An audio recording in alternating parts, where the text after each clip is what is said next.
મારા વાલા ભાઈઓ અને બહેનો, હું તો મજામાં જ છું. જો તમે મજામાં ના હોય, ટેન્શન હોય તમને, તો આ વિડીયો જોયા પછી તમારું ટેન્શન ખાસું એવું દૂર થઈ જવાનું છે. તમને કોન્ફિડન્સ આવી જવાનો છે કે હું અત્યારે પણ વાંચીને મહેનત કરીને પાસ થઈ જઈશ. વિડીયોનું ટાઇટલ તો તમે જોઈ જ લીધું હશે કે ભાઈ ધોરણ 10 2026 બોર્ડની પરીક્ષા છે ને, એની અંદર ચેપ્ટર નંબર 10 માનવ આંખ અને રંગબેરંગી દુનિયા, એના મોસ્ટ આઈએમપી પ્રશ્નો. હવે આ ચેપ્ટર આવે છે ટોટલ કેટલા માર્ક્સનું? 9 માર્ક્સનું. કેટલા માર્ક્સનું? 9 માર્ક્સનું. અને આની અંદર દેખો, એક 4 માર્ક્સનો પ્રશ્ન, એક 2 માર્ક્સનો પ્રશ્ન, 4 ને 2 થયા 6, અને એક માર્ક્સના 3, એટલે કે ટોટલ 9 માર્ક્સનું પૂછાવાનું છે. કેટલા માર્ક્સનું પૂછાવાનું છે? 9 માર્ક્સનું પૂછાવાનું છે. હવે હું તમને જે પ્રશ્નો કરાવીશ ને, એટલા પ્રશ્નો કરીને જશો ને તો પણ તમે આરામથી આ ચેપ્ટરમાં 9 માંથી 9 માર્ક્સ મેળવી લેશો. તો ધ્યાનથી પ્રશ્નો જોજો, એના જવાબ મેં સમજાયેલા છે એ જોજો, અને તમને આરામથી જવાબો, આમ તમને એવું લાગશે કે હું મૂવી જોઉં છું ને મને આનું યાદ રહી ગયું એમ. આપણે થાય ને કે મૂવી જોઈએ તો બધા અમુક મોસ્ટ ઓફ સીન તમને કેવું યાદ રહી જાય ને, એમ તમે આ વિડીયો જોશો ને તોય તમને એવું થઈ જશે કે ખાસું એવું યાદ રહી જશે. પહેલી વાર તમે ચોપડું ખોલ્યું નહીં હોય, આ પ્રશ્ન જોયો નહીં તો પણ તમને આવડી જશે. ચલો તો ફટાફટ સ્ટાર્ટ કરીએ. મેં કીધું એમ 9 માર્ક્સનું ચેપ્ટર છે, તો એની અંદર સ્ટાર્ટિંગના જે 3 પ્રશ્નો છે ને એ 4-4 માર્ક્સના આવશે. ચોથો તમારો 2 માર્ક્સનો પ્રશ્ન આવશે, અને એના પછી 5મો પ્રશ્ન પણ તમારો 4 માર્ક્સનો, અને બાકી બચે 2-2 માર્ક્સના. અને દેખો, આટલા પ્રશ્નો કરશો એટલે આની અંદરથી 1-2 માર્ક્સનું તમારે આરામથી આવડી જશે. જે સિંગલ છે ને, ખાલી જગ્યા ખરા ખોટા અથવા જોડકાની અંદર આવી જાય વિભાગ એ સેશન છે, એની અંદરની વાત કરું છું. બરાબર. થોડું સ્પીડમાં એટલે બોલું છું કે પ્રશ્નની અંદર સમજાવવામાં આપણો ટાઈમ જાય, ઓછામાં ઓછા સમયમાં આપણે વિડીયો કવર કરી લઈએ. એવો ચેપ્ટર આપણું જે કરવાનું છે એમાં એક પ્રશ્નો જોવાના છે કે આરામથી કવર થાય એટલા માટે. બરાબર છે. તો ચલો ફટાફટ ટાઈમ બગાડ્યા વગર પહેલો પ્રશ્ન જોઈએ કે ભાઈ માનવ આંખની રેખાકૃતિ દોરવાની છે. ફર્સ્ટ પોઈન્ટ, તેના ભાગોના નામ જણાવવાના છે. ભાઈ આકૃતિ દોરી પછી એના ભાગોના નામ, એટલે આ બધા નામો જણાવવાના છે. અને ત્રીજું શું? તેના કાર્યો પણ જણાવવાના છે. 3 વસ્તુ કરવાની છે. 3 વસ્તુ આપી હોય આપણને, તો આ 3 જો આપણે જવાબ આપવાનો હોય તો આ ઓબ્વિયસ વાત છે કે બે 4 માર્ક્સમાં જ પૂછાય. કેટલા માર્ક્સમાં પૂછાય? 4 માર્ક્સમાં જ પૂછાવાનો છે. તો જુઓ, 3 વસ્તુઓ છે. આ આંખની આકૃતિ તો તમે આરામથી ગોખી કાઢશો, દોરી કાઢશો, કે 2-3 વખત પ્રેક્ટિસ કરશો. માછલી જેવી દેખાય છે મને તો, બે પૂંછડીઓ ને અને કાની પાછળની પૂંછ, એટલે મને આંખની આકૃતિ તો આરામથી હું દોરવા બેસું તો 3 વખત 4 વખત દોરું તો મને આવડી જાય. હું બધું છે ને ઇમેજિનેશન પર જ કરતો હોય. એટલે જો આને હું શું કરતો, ભાઈ માછલી જેમ વિચાર લો તો મને આરામથી એની આકૃતિ આવડી જાય કે ભાઈ આ માછલીનું નાનું મોઢું છે, બે બાજુ એની આમ પાંખો છે પેલી, અને અહીં આગળ એની પૂંછડી છે. પાંખો ના કહેવાય એને, પણ મેં આવી રીતે યાદ રાખું છું. આ ભાગોના નામ પણ તમે ગોખી મારો, પણ એના કાર્યો કેમ ન લખો? તો એના માટે એકદમ નાનકડી એમથી સ્ટોરી છે. હવે આ સ્ટોરી એવી છે, પહેલા સ્ટોરી તમે સાંભળો, પછી આપણે આ વસ્તુ આની અંદરની જ છે. સ્ટોરી તમે સાંભળશો ને એટલે ઓટોમેટિક આવડી જશે. એક સુંદર મજાનું ગામ હોય છે. બરાબર છે. હવે એક ભાઈ નું નામ પકાભાઈ છે. શું છે? પકાભાઈ. પકાભાઈની ઉંમર થઈ, એમને ઈચ્છા થાય કે ભાઈ હવે ઉંમર થઈ જાય, લગ્ન કરવું પડે. તો એમના ભાઈ મસ્ત એવી છોકરી શોધી આપી એમને. તો શોધી પછી જોયું, આ તે વાતચીત કરી, બંનેને અનુકૂળ આવ્યું, લગ્ન કરવાનું તારીખ બહાર પાડી, અને પકાભાઈ પછી જાન લઈને જાય છે છોકરીના ગામે. ક્યાં જાય છે? છોકરીના ગામે. ત્યાં જ જવું પડે પહેણવા માટે, તો પહેણવા એટલે લગ્ન કરવા માટે. તો હવે જાય છે ને, તો દેખો ગમે તે ગામ હોય ને તો પહેલા એકદમ આમ ગામમાં એન્ટ્રી થતા પહેલા આમ ટર્નિંગ આવે, વળાંક આવે. શું આવે? વળાંક આવે. તો વળાંક આવે છે તો પછી છે ને, વળાંક આવે તો અડધા જાનૈયો આમથી જાય છે રસ્તા પરથી, અડધા પેલી બાજુથી જાય છે. હવે ગામ હોય તો મોસ્ટ ઓફ જે બધા જાનૈયા હોય, બધા સગા સંબંધીઓ જોઈએ ને તો ખબર હોય, એટલે અડધા રસ્તેથી જાય, અડધા પેલા રસ્તેથી જાય. હવે એન્ટ્રી મારે છે. જેમ એન્ટ્રી મારે એમ ગામમાં એક ડાયું માણસ હોય ને, કોણ હોય? એક ડાયું માણસ હોય. તે ભાઈ કહે છે, ભાઈ અહીંથી જાવ, તમારે આ રસ્તેથી તમારે જવાનું છે, બધા આમ જજો એમ. પછી એ ડાયા માણસની આગળ જે ગામ હોય એની અંદર ગેટ પણ હોય. હવે તમે વિચારશો કે ભાઈ આવું કઈ હોય છે? તો ભાઈ પહેલાના સમયમાં એવું હતું, ભાઈ ગામ હોય ને મોટો ગેટ હતો. આપણે એ સ્ટોરી પર જઈએ છીએ. એટલે તમે એમ વિચારો, ભાઈ ગામમાં તો એવું કશું નહીં. તો પહેલા ગામમાં રોડે નતા, કાચા જ રોડ હતા ને, માટીઓ વાળા. હવે પાકા છે. તો હું પહેલાની વાત કરું છું. બરાબર. તો જેમ એન્ટ્રી મારે છે તો આ વળાંક આવે છે, અડધા જાનૈયાઓ વળી જાય છે. ત્યારબાદ મેં શું કીધું, આગળ સરપંચ ને ગામનો મોટો માણસ હોય છે, એ કહે છે ભાઈ અહીંથી તમારે જવાનું છે. અને એ જ માણસ આગળ જે ગેટ હોય છે ને ત્યાં આગળ નક્કી કરે ભાઈ ગેટ કેટલો ખુલ્લો રાખવો ને કેટલો ઓછો રાખવો. તો જે જાનૈયાઓ જતા હોય છે એની અંદર, તો એ કહે કે ભાઈ આટલી જગ્યામાં તમારે જવાનું છે, એમ કે આટલો રસ્તો છે પણ એમાંથી આટલી ગેટ એકલો માપનો જ ખોલે એમ. કદાચ આખોય ખોલી દેવો છે, ખોલી દેજો સારો માણસ હોય તો, પણ એનું કામ શું, પેલાને કહેવાનું. ગેટ એટલે જે પટાવાળો હોય, પટાવાળો તો ના કહેવાય, આપણે એને વોચમેન કહી શકીએ. ગેટ જે ખોલે બંધ કરે એનું કામ શું કે ભાઈ ગેટ કેટલો ખુલ્લો રાખવો છે કેટલો નહીં, એ કોણ કે પેલો જે મોટો માણસ હતો ને એ કહે છે કે ભાઈ જાન અહીંયા આવ્યા છે એમની વાત કરે છે.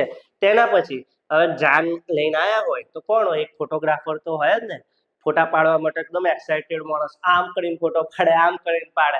જાનૈયાઓને ડિસ્ટર્બ ના કરે, વરરાજાને ડિસ્ટર્બ ના કરે, ભાઈ તમે આમ જો તેમ જો, આમ કરીને પોઝ આપો, રાજુ પોઝ, એવું બધું ના કરે. એ શું કરે, જાતે ને જાતે આમ કરીને ફોટો પાડવા જતો રહે. આમ નમી નમીને ફોટો પાડે, આગળ જાય પાછળ જાય, પોતાનું સેન્ટરથી આમ જાય, સેન્ટરથી આમ તેમ જાય, અને પછી ફોટા પાડી લે. હવે ફોટા પાડી દીધા બરાબર. હવે પહેલાના સમયમાં કેવું હતું, ફોટા પાડે ને ફોટા ધોવડાવવા પડે. શું કરવા પડે, ધોવડાવવા પડતા હતા. તૈયારીમાં આપણને મળે નહીં. તમે જોયું હોય તો ફોટા પાડેલા તો ધોવડાવી પછી આપણને મળે. તો પછી ધોવડાવવા જાય છે તો તૈયાર આગળ શું થાય છે, ત્યારે ફોર્મમાં ફોટા પાડે છે ને તો ફોટા આવે છે ઊંધા. કેવા આવે છે, દેખાય એમ જે માણસ છે એવા જ દેખાય પણ ઊંધા આવે છે. હવે આ ફોટા તઈ આગળ જે પડદો હતો ને તઈ આગળ નાખીને જોવે છે તો ખબર પડે ફોટો તો હારા ઊંધા આવ્યા છે, હવે કરવાનું તો એકલામાં છે ને એક ખબરી હોય છે. એ ખબરીને ખબર પડી જાય કે ભાઈ આ લોકો ફોટા પાડે છે ને ઊંધા આયા છે. તો આવીએ છે ને પછી ખબરી એટલે ટપાલી માણસ આપણો, ખબરીને ટપાલી આપણે કહી શકીએ. હવે વાતો પછી બીજે લઈને જઈ બીજાને કહેવો, ભાઈ આગળ જઈને પછી કહે છે કે ભાઈ આ લોકો ફોટા પાડે છે ને ફોટોગ્રાફરે એ તો ઊંધા આવ્યા છે. હવે ગામમાં બધા કંઈ ખરાબ ના હોય, અમુક સારા માણસે હોય. તો પેલો કહે કે ભાઈ ચિંતા ના કર, પેલા જે ફોટા આવ્યા છે ને એને હું સરખા કરી નાખીશ. એ ભાઈને આવડતું હશે, ખબર નહીં કેમનું, તે ભાઈ હું કરી નાખ્યું, પછી જે ફોટા ફાડેલા હતા ને વરરાજાને સીધા કરી નાખ્યા, અને ભાઈ ફોટા વ્યવસ્થિત મળી ગયા. શું થયું, ફોટા વ્યવસ્થિત મળી ગયા. કે ઊંધા બુંધા હતા ને એ હરખા થઈને મળી ગયા. હવે આ વચ્ચે જે બધા હું કેરેક્ટરોના નામ બોલ્યો ને કે ભાઈ પહેલા આવ્યો પેલો મોટો માણસ, પછી ગેટ વાળો આવ્યો, પછી ફોટોગ્રાફર આવ્યો, પછી પડદાને તઈ આગળ લઈ ગયો, પછી વચ્ચે ટપાલી આવ્યો, પછી એને કીધું ભાઈ આવા ફોટા આવ્યા છે, અને છેલ્લે ગામના હારા માણસે શું કર્યું, ફોટા સીધા કરી નાખ્યા. એ જ વસ્તુ આપણે આની અંદર થાય છે. શું થાય છે, એ જ વસ્તુ આની અંદર થાય. ફટાફટ 2 મિનિટમાં તમને ખબર પડી ગઈ મારી સ્ટોરી શું કહેવા માંગુ છું. એ જ વસ્તુ અહીં થશે. તો જુઓ, મેં જે તમને નામ પાડેલા કે ભાઈ ગલીનું નાકું એન્ટ્રી થાય છે, વળાંક લે છે, એ બધી વસ્તુ આવે છે. હવે જે પકાભાઈ હતા ને આપણા, એ આપણો શું છે, પ્રકાશ છે. શું છે, પ્રકાશ. હવે પ્રકાશ જ્યારે આંખની અંદર પ્રવેશે, આંખ એટલે મોટું ગામ છે, એની અંદર પ્રવેશે ત્યારે શું પહેલા નાકું આવે છે, ગામનું નાકું, વળાંક આવે છે. વળાંક શું છે, પારદર્શક પટલ. એ વળાંક એ જ છે. તો જુઓ, પ્રકાશ આ પાતળા પારદર્શક પડદા દ્વારા આંખમાં પ્રવેશે છે. તો મેં ના કીધું કે ગલીના નાકામાં પ્રવેશે છે, તો પારદર્શક પડદા દ્વારા આંખમાં પ્રવેશે છે. સિમ્પલ. હવે આંખમાં દાખલ થતા પ્રકાશના કિરણોનું મોટા ભાગનું શું થઈ જાય છે, વક્રીભવન તેની બહારની સપાટીએ થાય. મેં ના કીધું કે ભાઈ નાકાની અંદર આવે, વળાંકની અંદર આવે તો ભાઈ વળીને અડધા આ બાજુ જતા રહે, અડધા આ બાજુ જતા રહે. એટલે શું થયું, વક્રીભવન. વક્રીભવનનો સિમ્પલ કોન્સેપ્ટ એ છે, દેખો પ્રકાશ છે ને, પ્રકાશ એક માધ્યમમાંથી જ્યારે બીજા માધ્યમમાં જાય ને ત્યારે શું થાય, થોડુંક એનું વળાંક વળે. શું થાય, વળે થોડોક. એને શું કહેવાય, વક્રીભવન. વળે અને વક્રીભવન કહેવાય. સિમ્પલ એટલું યાદ રાખવાનું કે પ્રકાશ જ્યારે એક માધ્યમમાંથી બીજા માધ્યમમાં જાય ત્યારે શું થાય છે, થોડોક વળાંક લે છે, થોડોક વળે છે, અને શું કહેવાય, વક્રીભવન કહેવાય. ઓકે, સમજ પડી ગઈ. ગલીનું નાકું, ગલીનું એટલે ગામનું નાકું.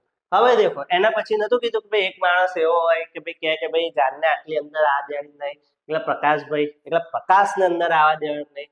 તો એના પછીનું કોણ છે, કનિનિકા. તે પારદર્શક પટલની પાછળ આવેલો ઘેરો સ્નાયુમય પડદો છે.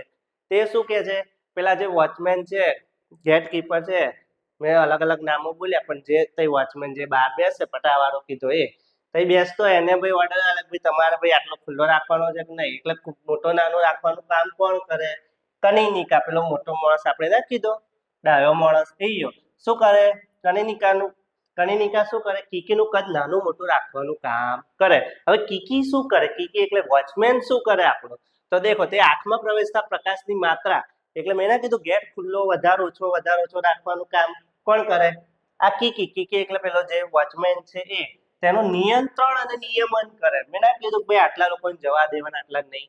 જો વધારે પડતો પ્રકાશ આવે તો ગેટ નાનો થઈ જાય, ઓછો પ્રકાશ હોય તો ગેટ મોટો થઈ જાય. એટલે નિયંત્રણ અને નિયમન કરે. સિમ્પલ. પછી નેત્રમણી, મેં જે તમને પેલો ફોટોગ્રાફર કીધેલો હોય એ, તો એ શું કરે, વિવિધ અંતરે રહેલી વસ્તુઓના પ્રતિબિંબને વિવિધ અંતરે રહેલા વસ્તુઓના પ્રતિબિંબને શું કરે, નેત્રપટલ પર કેન્દ્રિત કરવા માટે પોતાની કેન્દ્ર લંબાઈમાં સૂક્ષ્મ ફેરફાર કરે. એટલે શું કરે, પોતાની કેન્દ્ર લંબાઈ એટલે કેન્દ્રની લંબાઈ, એમાં શું કરે, વધારો ઘટાડો કરે. ફોટા પાડવા માટે પોતે આમ આગળ પાછળ થતો હતો ને, એ જ વસ્તુ કીધેલી છે કે ભાઈ પોતાની કેન્દ્ર લંબાઈમાં શું કરે, વધારો ઘટાડો કરે. બરાબર. અને નેત્રપટલ પર વસ્તુનું વાસ્તવિક અને ઉલટું પ્રતિબિંબ. ના કીધું કે ભાઈ એનાથી શું થઈ ગયું, ફોટા પાડ્યા ખરા, વાસ્તવિક જેવા છે એવા આયા ખરા, પણ કેવા આયા, ઉલટા આયા. ઉલટા આયા એટલે શું થઈ ગયું, ટેન્શન. હવે ટેન્શન આવ્યું, એ આગળ ગયા. મેં ના કીધું પડદા પર જોવા માટે, તો કે ભાઈ એક અત્યંત નાજુક પ્રકાશ સંવેદી પડદો હોય, કઈ હોય, નેત્રપટલ પર. મેં ના કીધું કે આગળ સ્ટુડિયોમાં ગયો ભાઈ ફોટો પાડીને પછી, એ જે ફોટા પાડીને પછી નેત્રપટલ છે એ આપણું સ્ટુડિયો છે, તો ત્યાં આગળ ગયો તો ભાઈ તેના પર પ્રતિબિંબ રચતા, એટલે ભાઈ પડદા પર પ્રતિબિંબ રચાયું, ખબર પડી ગઈ કે ભાઈ એકદમ સક્રિય થઈ ગયું, ફોટા તો આયા છે ઊંધા. કેવા આયા છે, ઊંધા આયા છે. તો એ શું ઉત્પન્ન કરે છે, વિદ્યુત સંદેશા ઉત્પન્ન કરે છે. ભાઈ ટેન્શનમાં આવી ગયું, ભાઈ આ તો ફોટા ઊંધા થઈ ગયા, એટલે વિદ્યુત સંદેશા ઉત્પન્ન કરે છે. એના પછી મેં ના કીધું પેલું ટપાલી ખબરી માણસ, એ આ તો કોણ છે, દ્રષ્ટિ ચેતા છે. કે ભાઈ તઈ આગળ ભાઈ ખબર પડી કે કંઈક ગડબડ થઈ જાય, कुछ तो लोचा हुआ है उधर.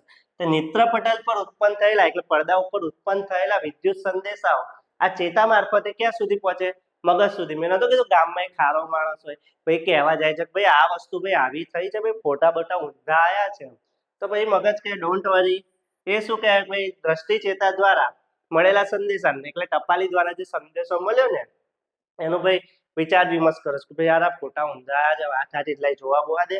તો કે ભાઈ ઊંધા તો આવી ગયા છે, કંઈક કરવું તો પડે. તો કે ભાઈ કઈ ચિંતા ના કરો, એ હારો માણસ છે ને એ શું કરે છે કે ભાઈ ફોટાને શું કરે, સીધા કરી નાખે. એટલે મગજનું કામ શું કે જે અર્થઘટન કરે, દ્રષ્ટિ ચેતા દ્વારા જે સંદેશા આયા એનું અર્થઘટન કરે, અને વસ્તુ જેવી છે એવી આપણી આંખને દેખાય છે. એટલે આંખમાં આવે એટલે આપણને ખબર પડે છે કે ભાઈ સીધું હોય સીધું દેખાય, આવે ફોટો આવે આંખમાં પડદા પર પડે ઊંધો પડે, પણ દેખાય કેવો, સીધો દેખાય છે. તો સીધો કરવાનું કામ કોણ કરે, મગજ. મેં ના કીધું સારો માણસ હોય ગામમાં, એ જ કરે. ખબર પડી ગઈ સ્ટોરી જોડે આ તમને સમજાવ્યું, કેટલું આસાનીથી ખબર પડી. વિડીયો 2 વખત તમે જોશો ને આરામથી આવડી જશે. આગળ આપણે આવા જ પ્રશ્નો જોઈશું. નીચે કોમેન્ટ કરો તો હું તમને આગળ પણ આવા પ્રશ્નો સમજાવું. મળીએ નેક્સ્ટ વિડીયોમાં.